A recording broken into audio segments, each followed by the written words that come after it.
Yay, we are doing it. Hi, everybody. Welcome to our Thursday book launch. I am super excited to have Beth Copeland here tonight.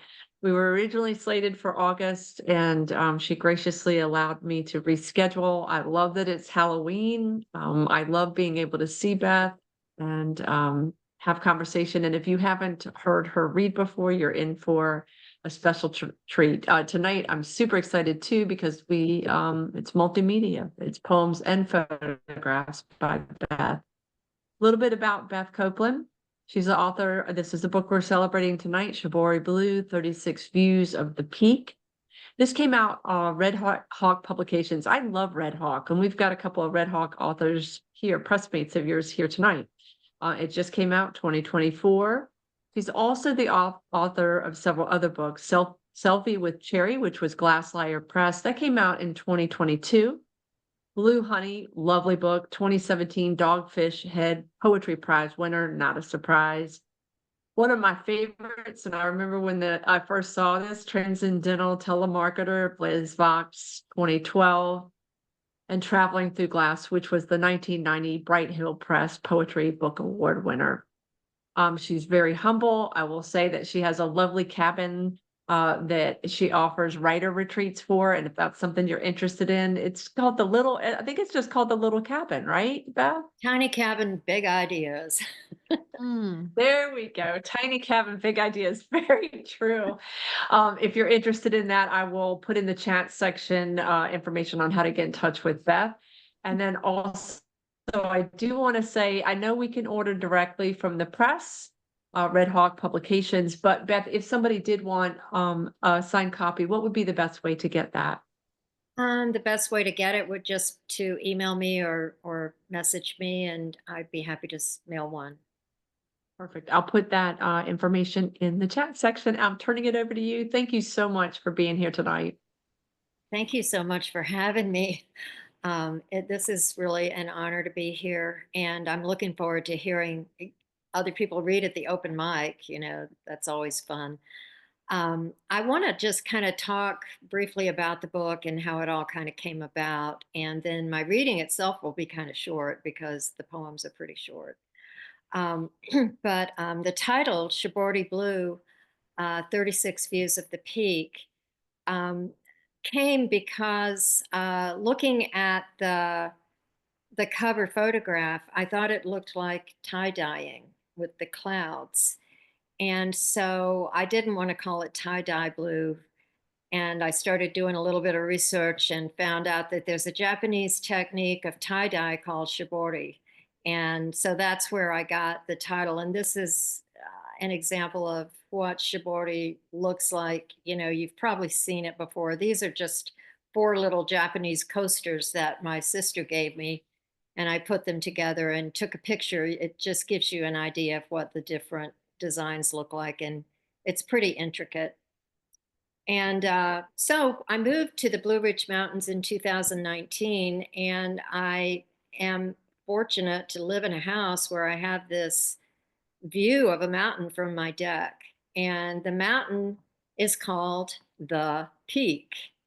And I wish it had a more poetic name, because people will often ask me, well, what's the name of the mountain? And I say, it's the Peak. And they say, yeah, but what's its name? But that is its name, and it is the highest mountain in Ashe County, where I live. And Ashe County, people always get it mixed up with Asheville because it's got Ashe in the name. But Ashe County is in that far northwest corner of North Carolina, just south of Virginia and just east of Tennessee. And so it's the highest mountain that we have here in this county, but it's one that doesn't have any hiking trails on it. Even in this area, it's not a very popular mountain. But I think it's a very beautiful mountain. And so when I moved here, I started taking pictures just with my iPhone. I don't know how to use a camera. I don't consider myself a photographer. I've never taken a photography class.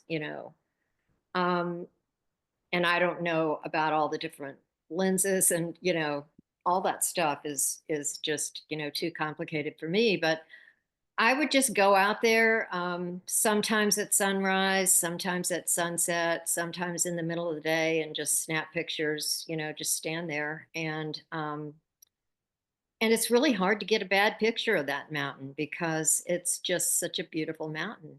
And and so I started posting the pictures on Facebook, because I wanted to share the beauty with people, and people seem to like the pictures.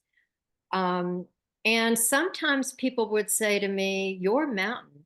They would say your mountain, and sometimes I call it my mountain, but of course, mountains belong to all of us. It isn't really mine. And they would say, "Your mountain looks like Mount Fuji."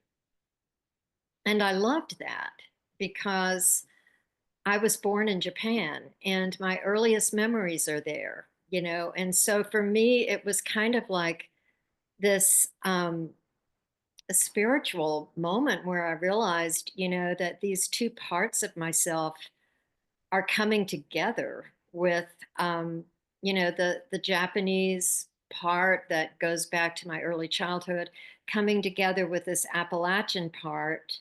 My father's family was from West Virginia and he grew up in the mountains. So that's in my blood, it's in my DNA. And these things just came together, in this mountain. And Fujisan and the Peak are fundamentally different mountains. Like Fuji is a volcano with a crater, and the Peak is a fold mountain. So they're really not alike. Fuji's much bigger too. But from a distance, that little dimple at the top of the peak looks a little bit like a crater.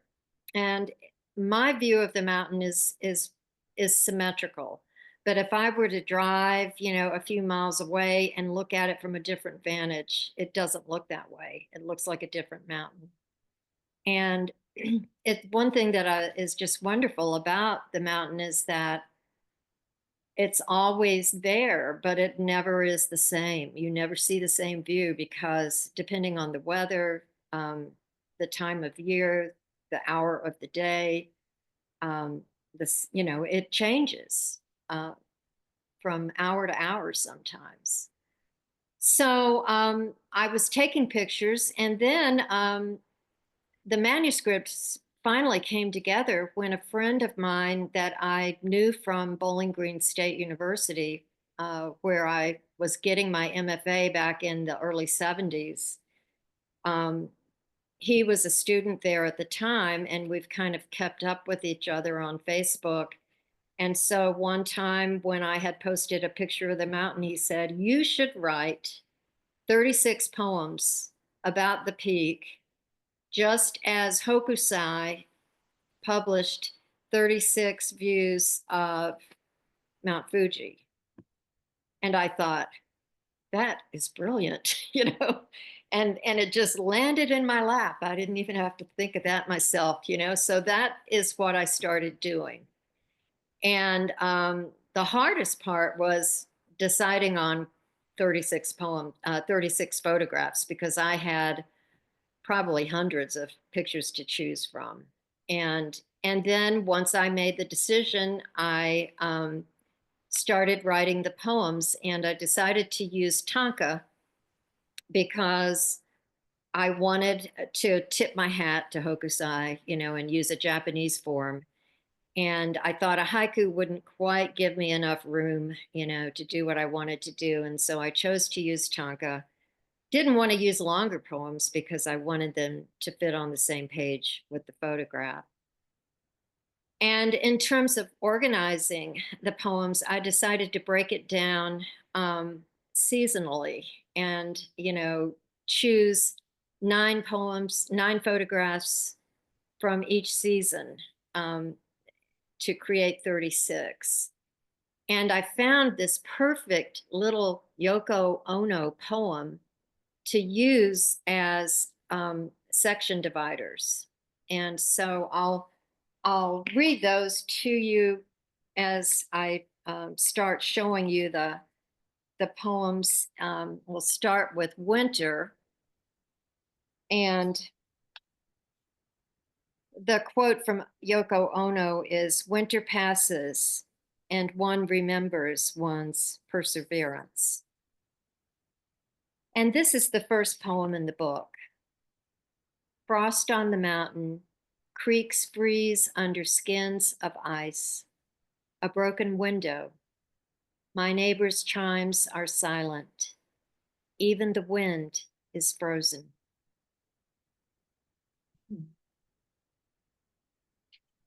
And then the next poem, Dragon Breath Sunrise. Was the mountain forged in fire or from tectonic plates colliding? The peak is older than dinosaur bones. And moving on to spring, the Yoko Ono line is, "Spring passes and one remembers one's innocence." Dogwood winter, late afternoon. No, I'm sorry, Dogwood winter, late April, 31 degrees. Blossoms become bowls of snow on this morning of spring and freeze on the mountain.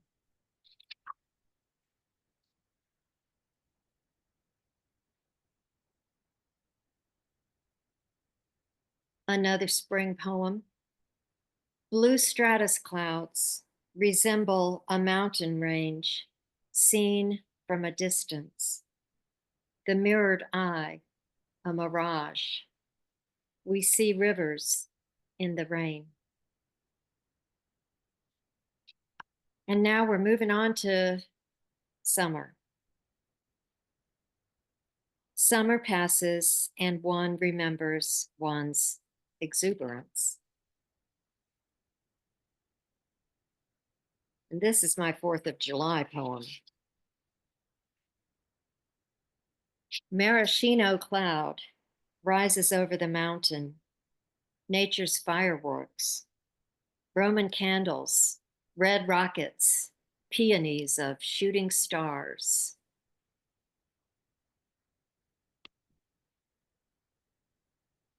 Tonight, the mountain is a dark dorsal fin in an ocean of sky.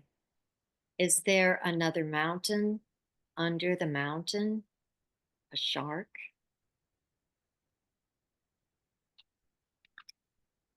And finally, moving to autumn. Autumn passes and one remembers one's reverence.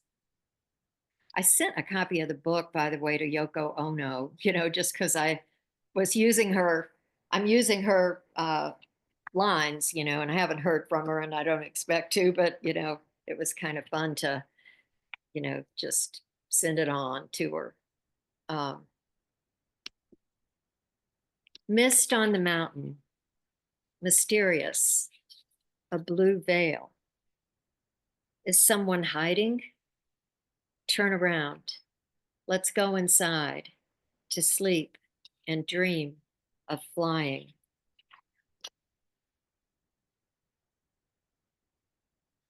Oh, look at that. Oh, unsung mountain of gneiss and amphibolite, stalwart, steeply sloped, with Appalachian oak, sarvis, chokecherry, and pine.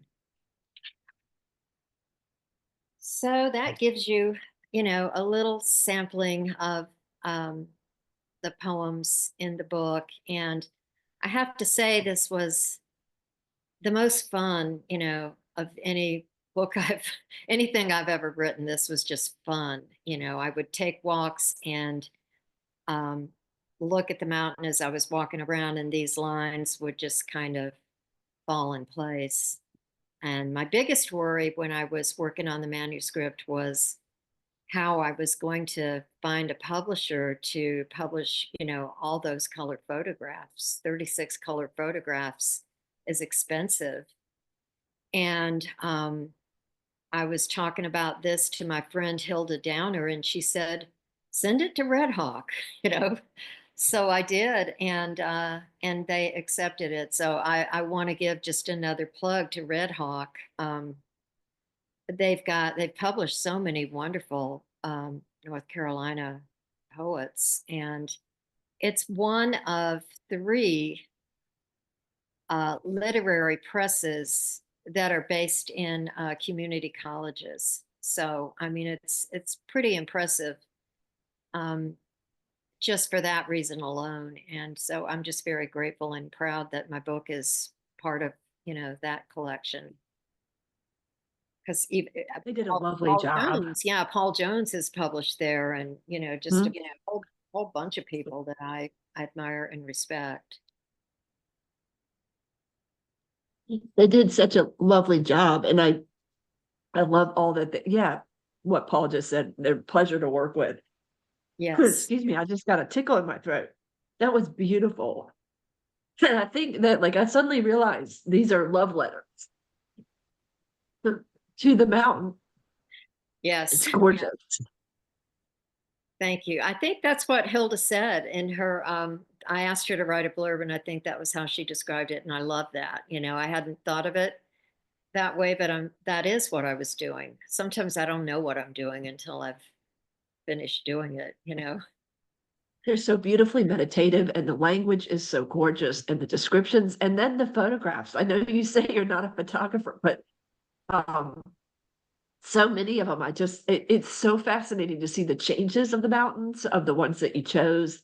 My favorite is the one with the fog, and it looks like a shark. I just think that that's such a gorgeous photo. And it sounds like you use the photos as kind of like, so it's also ekphrastic tankas. Mhm. That's amazing. Yeah. If people want to unmute and ask questions, jump in. I wonder, You were it about to, feels, sorry, go ahead. Go ahead. I was just wondering how you did the selection, because it feels like if you live there and that mountain is your friend, there must have been so many that the selection itself was a big challenge.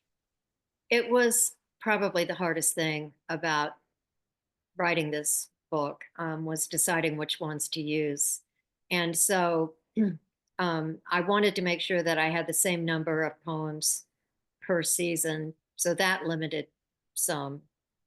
And I also tried to find some that had different colorations. I didn't want to have a whole book of blue pictures. And, I tried to find a variety, some that were vertical, some that were horizontal, just to create a little bit of uh, contrast and so on. But it was a hard choice to make because I did I did have an emotional connection to almost every photograph, but I had to decide.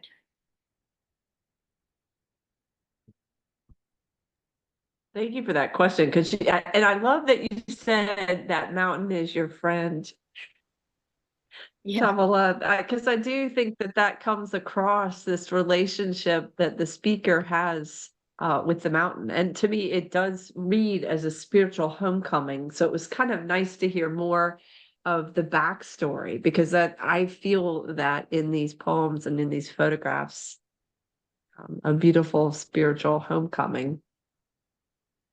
That's it And exactly. the shape. I was looking for a home, and actually, the first place that I considered buying was a church. It was a church, a little church that was for sale, and I was going to fix it up and all of that. And it was very much affordable, but I knew it was going to require a lot of work, and I couldn't find a contractor who would give me any kind of a ballpark figure about it. And so I couldn't make up my mind, and somebody else bought it, and I lost it, and I was heartbroken. And then I went and saw this place, and I thought to myself, I don't need a steeple. I have a mountain, I have a mountain that's better than a steeple. And it, especially during the pandemic, I mean, to just be able to connect to that mountain was very therapeutic and healing for me, because there'd be days when I wouldn't see a single soul, but I would see that mountain every day, and it was always there, a constant um, source of, you know, um, solace for me. And it is my friend. Absolutely. I'm glad you Yeah. picked up on that. Uh, I love hearing that too. And Regina just asked a question that I think all of us must be wondering. Have you ever thought of having this made into a poetry film or video? I do think it would do so well. I think to hear you read this and view the imagery through that medium would just be a wonder. I think that it'd be a natural one to send to Down East Flick Fest. It's a great idea. Have you thought of that, Beth, at all? I haven't, but it's a great idea. Thank you.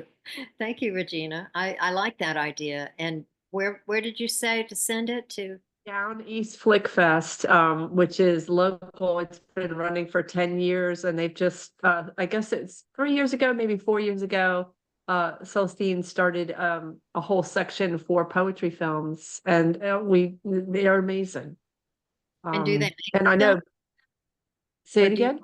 do they make the films, or do you have to make? You have to make them and submit them and enter in, but I guarantee you this would be one that would play very well. Even if you just chose the ones that you just read us, something like that would be, a beautiful sampling.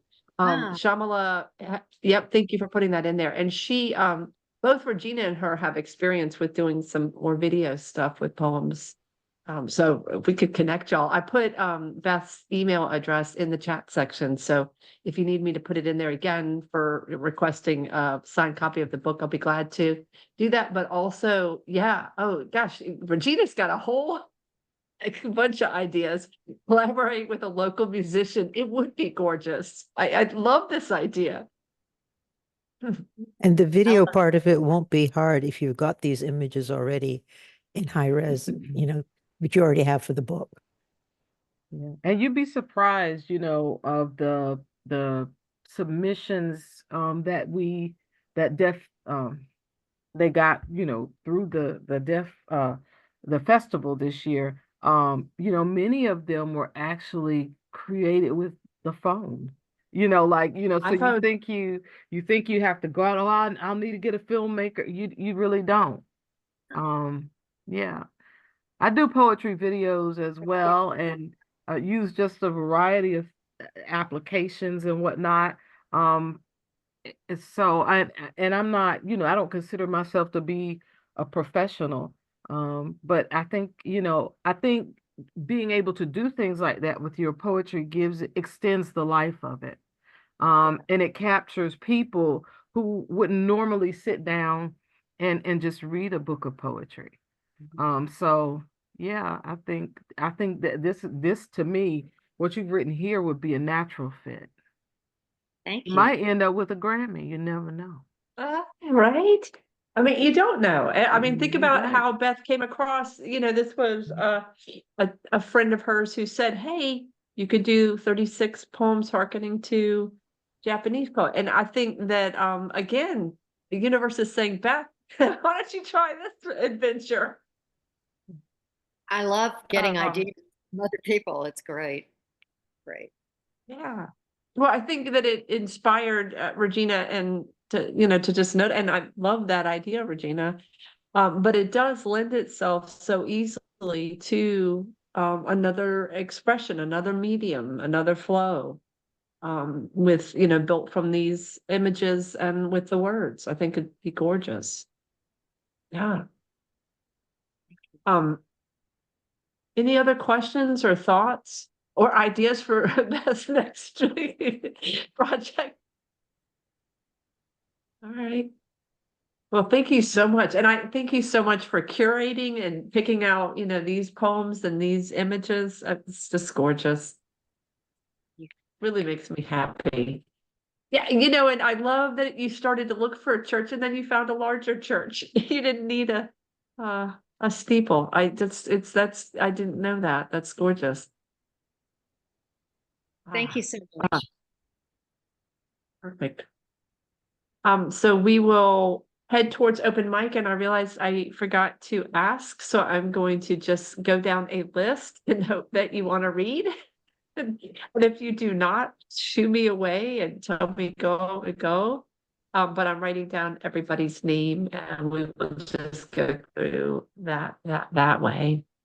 And Beth, you'll have a fun time with the chat section. There's a lot of messages to you there. Julian, would you like to read today? Sure. Okay. Oh, okay. Can you hear me? Yep, you're good. You're live. All right.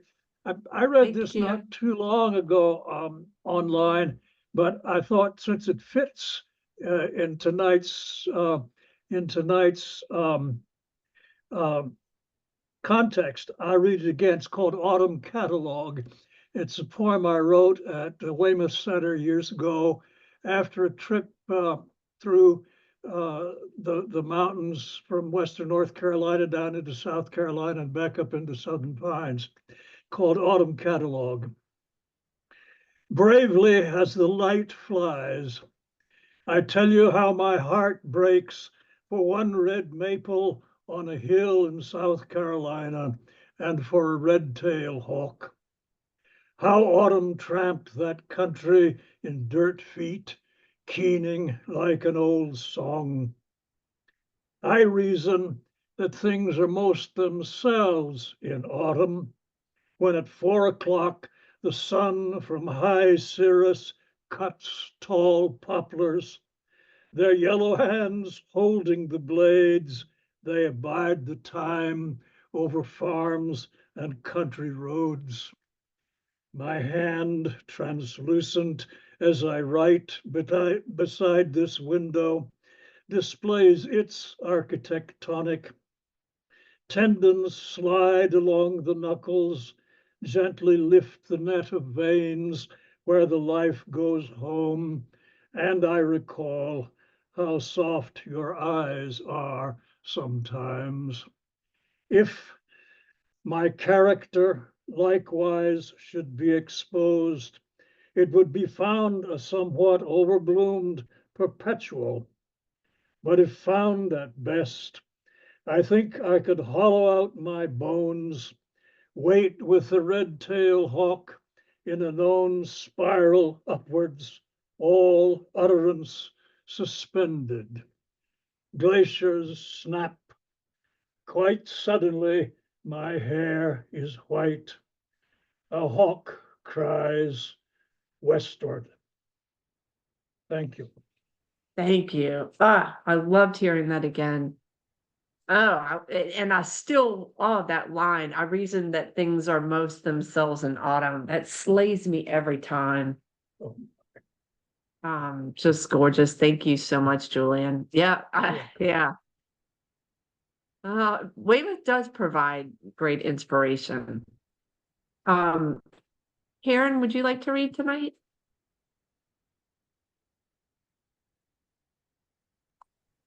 Make sure you unmute. Yes. There you go. Yay. All your Yeah, I'm going to read this kind of crazy poem.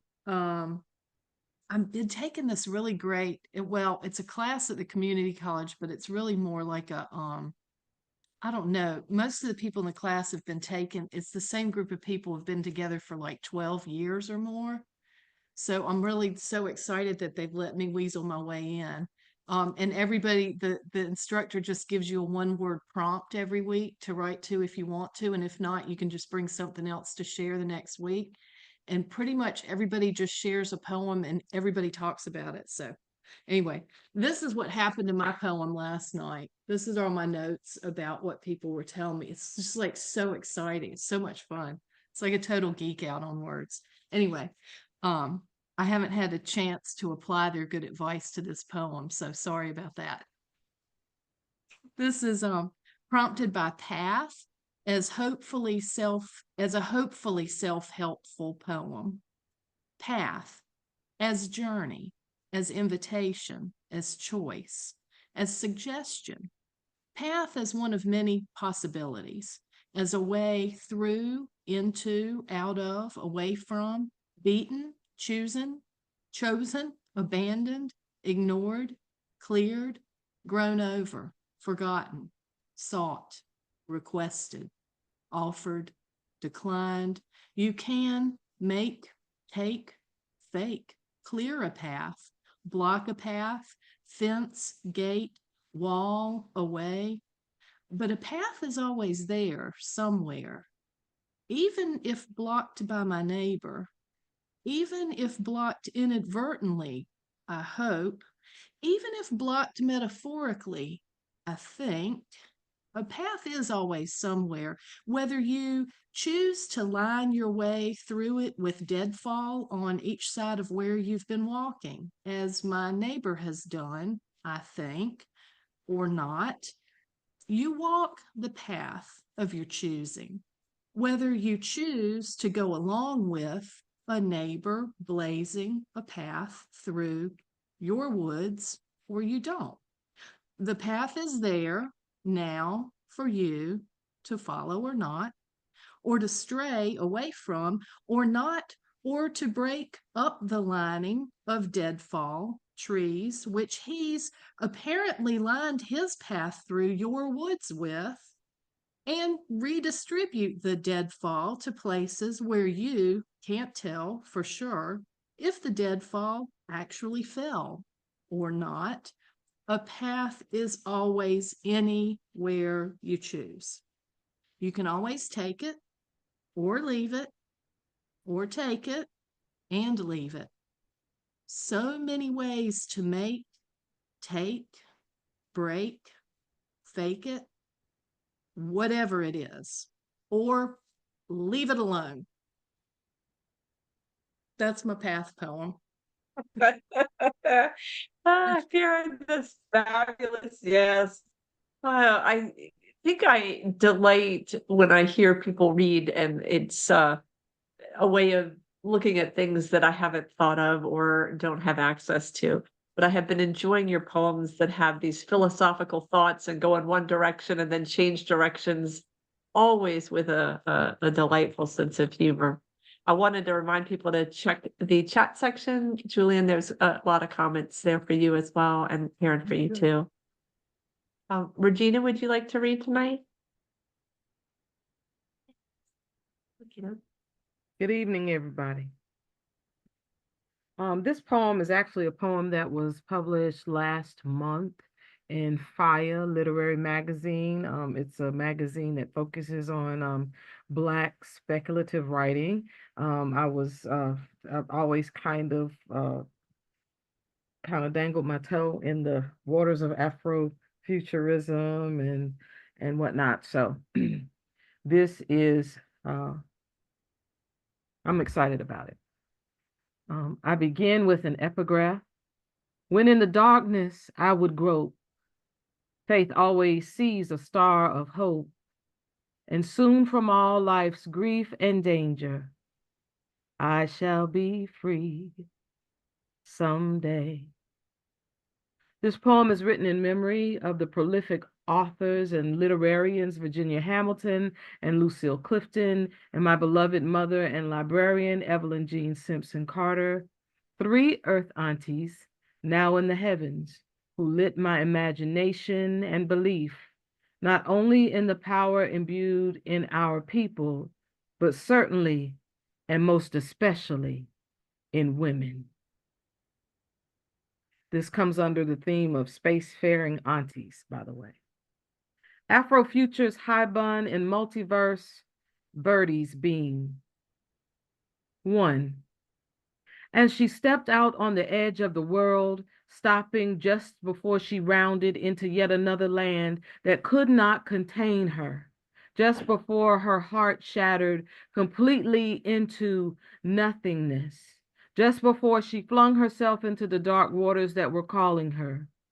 She lifted her hands toward the night sky and wailed her pain, her despair, delivering what seemed to be a desperate, broken benediction, when suddenly she felt the current running like heat waves through her taut body, skin smooth and chocolate bronzed, and suddenly began shimmering with new awareness. The beam had identified her, sensed her tire, secured her in its shine, and pulled her into its brilliant light, one that felt familiar, but also ancient, invigorating, and full of palpable renewal.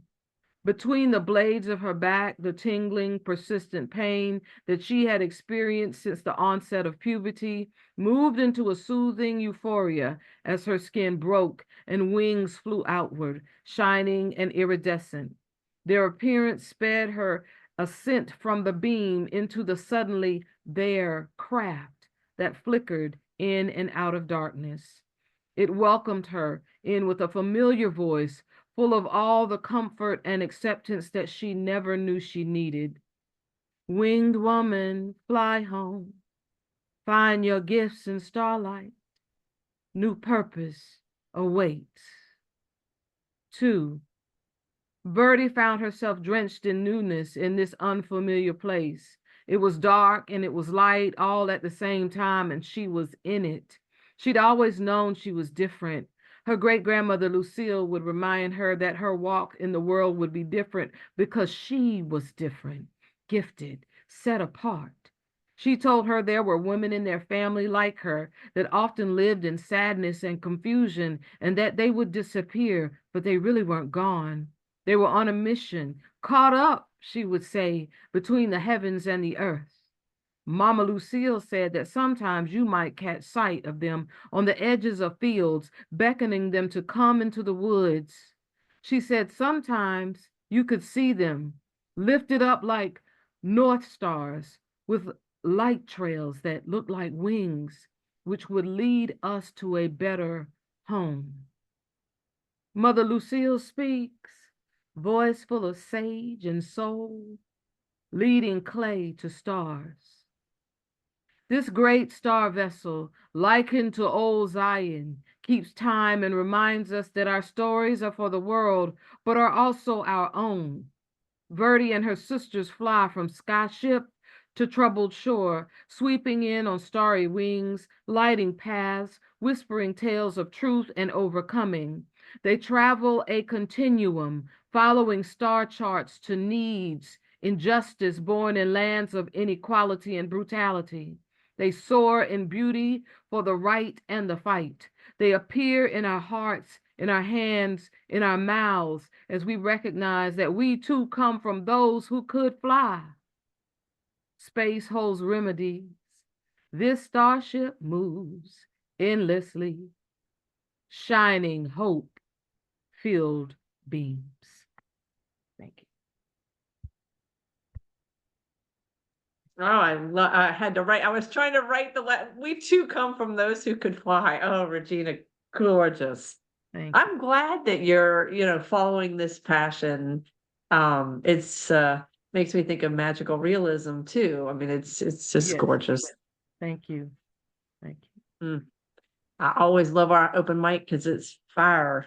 Cal, I've got you, and then I've got Shamala, and then also Paul, if people want to read.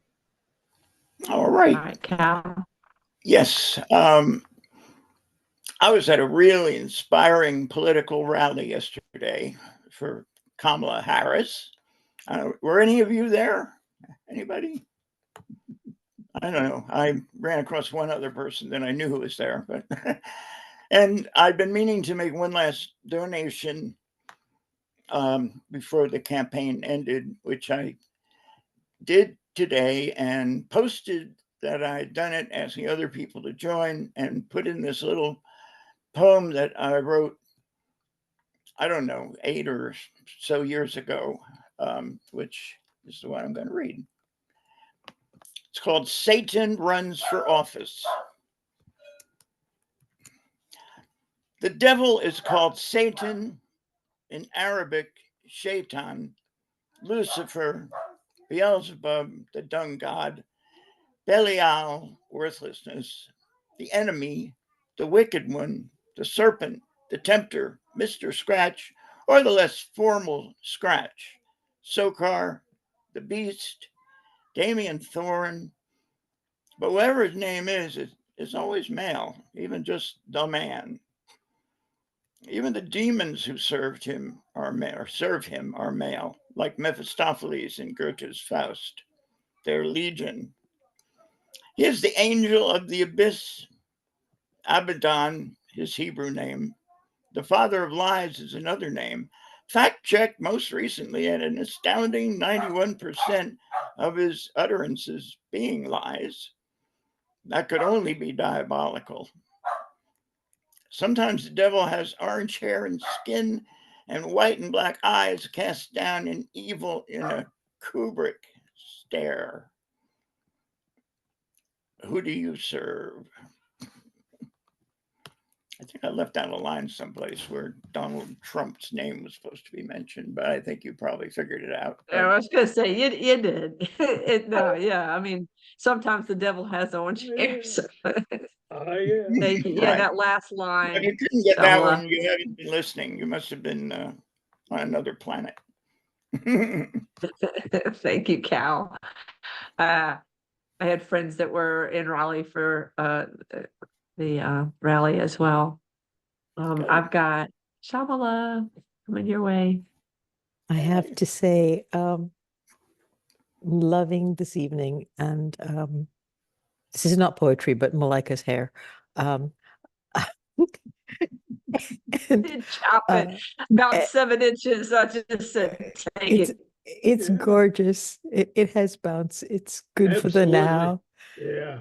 Y'all are kind. Thank you. And this is a heart-lifting space.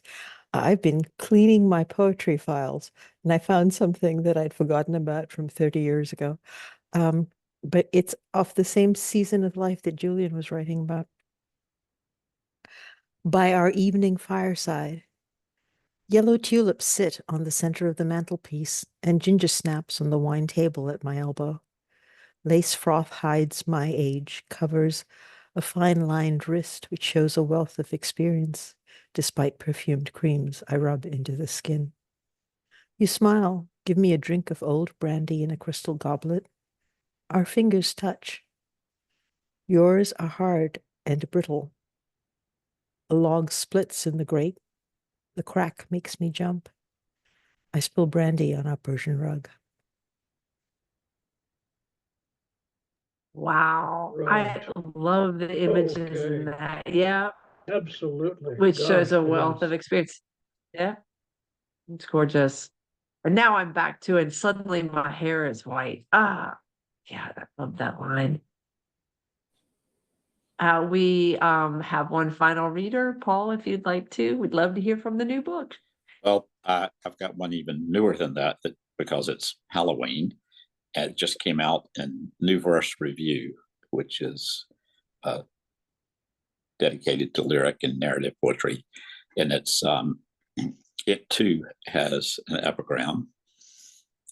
It's the title is Larger Than Life Animatronic Werewolf at Costco. And the quote is from Samuel Johnson, who says, "He who makes a beast of himself gets rid of the pain of being a man." Not to be the beast, but to own one. A hairy fanged once-a-monther wearing a pre-torn plaid shirt and pants, frayed at their high-water hemline. I asked for his name, but he has none. I'm certain he's a McGregor, one of that wicked, unhappy clan, made mad by the murders at Lake Lamont. Roars, performative repetition. Red eyes, flares, unfocused but sincere, matched to a car salesman's wave of hands, stuck in a full moon state of mind. A rubberized plastic piece of fun. That's how he's related now to fear. Lineage forgotten, unforgiven by those we need not nudge to remind. Something or someone inside me shuns him, yet I can't move or stop my stare. He was somewhere thought to be a man who was loved, happy and kind. I would pay the price for his freedom, but closet him until his regular lunar change. I'm a bit less human myself and in need of a trusted friend. Thank you. Damn. Wow. Yes, I'm a bit indeed. less human myself. Yeah. Woo. That's great. Okay. Yeah, right? Again, I find myself wanting to go, right. That's good. Thanks, guys, for that. Thank you. Shamala, I saw that you said maybe read a poem, and I didn't have one out, but I can read one that is still in the works. It's called Falling In and Out of a Body Meditation. I'm aware of the weight of my clothes, where my hands palm down rest in my lap, where my feet river into the earth. From the inside, I can sense my hands and soften them from burlap to silk. The world will go on. The trees will not need me. The sky will still glue herself into pockets above pastures where my horses graze, mirroring each other. Even my chickens would go on feral, chasing green anoles in my garden. If I chucked this body like a shoe, the air, the dirt, microbes would make use of me. Coming back to laying on a mat, I can barely wiggle my pinky finger by itself without its neighbors helping. This waking up as if from a dream that isn't quite a dream, but a life. I'm not at the beach building sandcastles so much as I am the sand, like all of us, building castles of ourselves before the swash and backwash. Thanks, guys. Oh my. Oh. Building castles of ourselves. Yeah, right on the water's edge. How lovely. Yeah. But oh, what beauty we Oh, are. It was so Yes. good to be in y'all's good company. Yeah, Beth, thank you for just having a me. gorgeous book. Thank you so God. much. So much. And thank you for the book. And thank you. I think I'm scheduled for early November Yes, I know. We or have middle. yeah, I think it's middle. Yes, it is. Yeah, so we get to something necessary. And Yeah. I would Yes. say that what's amazing is that y'all are out there writing these powerful things. Thank you. Because I think that poetry is so important and it's what our heart aches for. And tonight, everybody read something that I felt lifted by or moved by. And Beth, love letters to, the peak are about where we find our home, Yep. Yes, poetry Absolutely. saves lives. I believe that. Yes. In a time where words are used as weapons so often and so much is said that is just total trash, it's nice to be in company where people mean what they say and they say what they mean and they say it beautifully.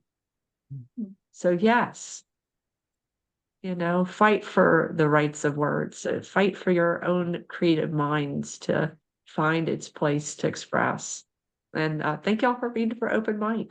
And Beth, thank you All right. again for coming Yeah. for Thank you, Halloween. Beth, and my love to Ashe County. Thank you.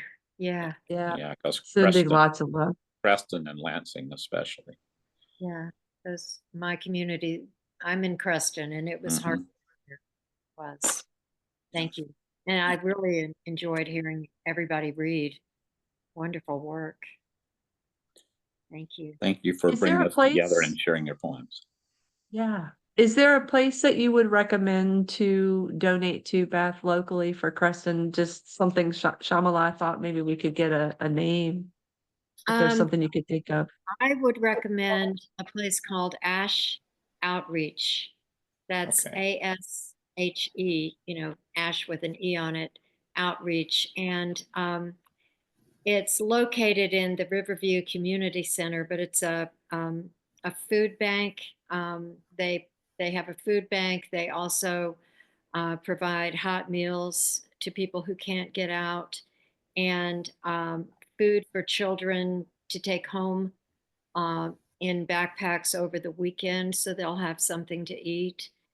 And they've been very much involved with having just supplies there at Riverview Community Center. But Ash Outreach is a nonprofit organization, and my next door neighbor is it's all volunteer run, but he's in charge of it. And I know that the donations will be used properly, so.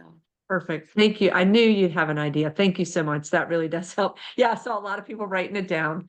Good. Yay. All right. Thank you all so much. If you want a signed copy, you know how to reach out to Beth and ask for one. Thanks, guys. Be well. See you next week.